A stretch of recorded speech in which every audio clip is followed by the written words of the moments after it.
Melissa Anderson, the history teacher.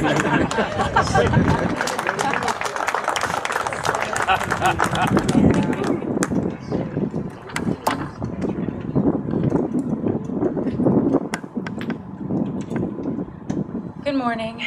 My name is Melissa Anderson, and yes, I teach Serrano.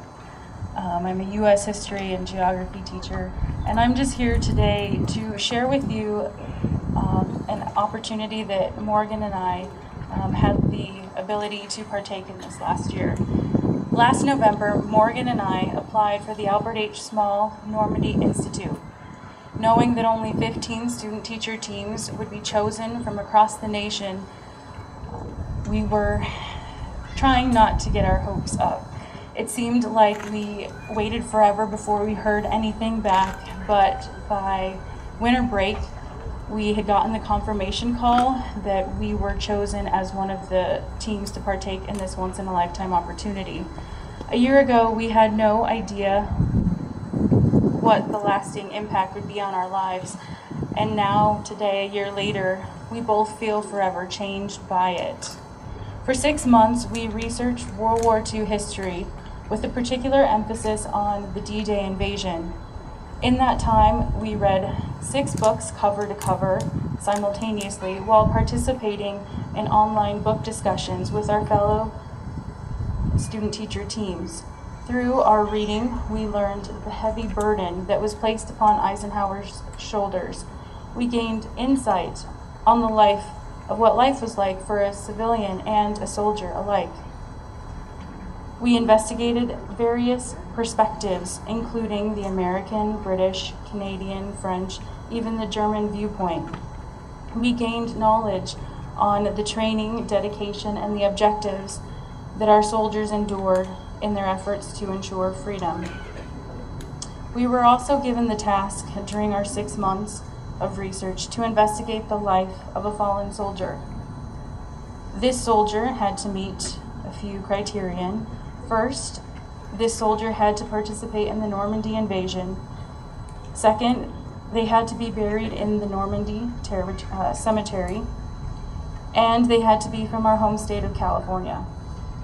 After looking through National Archives military records and World War II registry online, Morgan chose First Lieutenant Roy Azile from the 303rd Bomb Group. Our research was difficult. We found that Roy's official military personnel file was lost in a fire at the National Personnel Records Center in St. Louis in 1973. Unfortunately, we also learned that this was the case for the countless other U.S.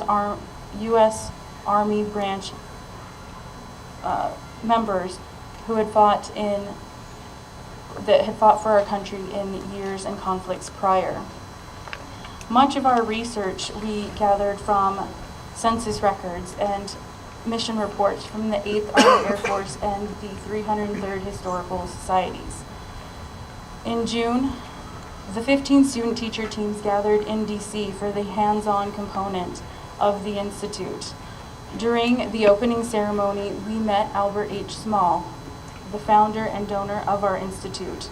Mr. Small is a World War II veteran who stormed Utah Beach on June 6, 1944, and we had the opportunity to meet several of his comrades who put their life on the line for freedom that day and many days to follow. In D.C., we were dormed at George Washington University and participated in two-a-day lectures from faculty, from military officers, and Defense Department personnel. We also went to all of the war memorials and museums and met a wide range of military veterans, others from World War II, Korea, and Vietnam. We also spent hours at the National Archives to research our fallen soldier to gain perspective on what his service would have been like. After 6 days in D.C., the Normandy scholars went to France and visited the many battle sites that we had learned about in our research. Knowing what took place at each of these sites was also surreal, and it was difficult to hold back tears. It became all too easy to visualize the horrors that took place on Omaha and Utah Beach because we had learned about it. On one occasion, we got the chance to visit a lifelike statue memorial of one of our fellow scholars, soldiers, that of Virgil Tangborn from Minnesota. What shocked many of us was how thankful the French civilians are of our American contributions in World War II. Even some 69 and a half years later, one can easily see their appreciation across the French landscape. It seemed as if every town, every battle site was marked with a memorial, all of which are beautifully maintained with fresh flowers and elaborate tributes. We even saw restaurants with plaques and banners indicating the signage stating our liberators are always welcome. On Utah Beach, I had the opportunity to speak with a French civilian who was 7 years old during the D-Day landings. He kissed my hands in appreciation, but not of me, but for what our great nation stands for. Our institute concluded with a trip to the Normandy American Cemetery, in which all of our Normandy scholars delivered a eulogy graveside to their fallen soldier. With a cool and quiet coastal breeze, all 15 eulogies were given, and we began to better understand the word sacrifice and what it truly means. What Morgan is going to share with you is how First Lieutenant Roy Seal impacted her life, while also honoring all of those who took up arms to defend freedom. Before she does that, I wanted to build a background of what our fallen soldier did for our country. For every serviceman and woman in our U.S. Armed Forces has an ever-enduring contribution, and sadly, many of these stories are very rarely ever heard. While we did not uncover any specific information about the individual character of Roy Seal, we can easily understand his sense of character through his contributions. Enlistment records show that Roy Seal volunteered for service in 1942. He, along with the rest of the 303rd Hells Angels Bomb Group, were stationed at Molesworth, England. Seal flew 37 combat missions, 36 as pilot of a B-17 bomber. Do keep in mind that 25 missions was a milestone for any crewman. On D-Day, he took part in 2 combat missions, both in efforts to interrupt enemy communication and maneuvers, so that time would be given to the boys on the beaches so that they could obtain their objectives. On D-Day +6, Roy's crew of 10 were dispatched along with 38 other crews to destroy an airdrome in northern France. This particular airdrome supplied Germany with air support near the invasion area.